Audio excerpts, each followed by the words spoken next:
খাবারে চুল পাওয়া আল্লাহর পক্ষ থেকে ধৈর্যের পরীক্ষা। হঠাৎ জ্বর আসা গুনাহ মাফ হওয়ার লক্ষণ। বাড়িতে পিঁপড়ার আনাগোনা রিজিক বাড়ার আলামত। হঠাৎ মন ঘাবড়ে যাওয়া আল্লাহর জিকিরের সংকেত। ঘুমের মধ্যে ভয় পাওয়া রুহানি বোঝা বা কুদৃষ্টির লক্ষণ। ছোট বাচ্চার বারবার কাঁদা কোন বদনজর বা অশুভ প্রভাবের লক্ষণ। স্বপ্নে সাপ দেখা শত্রুতা বা হিংসার আলামত।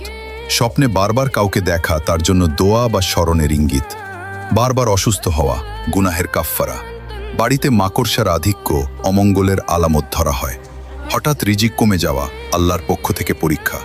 স্বপ্নে প্রিয়জনের মৃত্যু দেখা তার জন্য দোয়ার প্রয়োজনীয়তা বোঝায়। বৃষ্টির হঠাৎ থেমে যাওয়া আল্লাহর অসন্তুষ্টির আলামত। ঘরে কোনো পাখির আগমন সুসংবাদের লক্ষণ। বিড়ালের বারবার দরজায় আসা অনেক সময় রিজিকের ইশারা হয়। হঠাৎ আর্থিক ক্ষতি হওয়া পরীক্ষা বা সতর্কবার্তা। ঘরে বারবার বাল্ব ফিউজ হওয়া বা নিভে যাওয়া বরকত কমে যাওয়ার আলামত।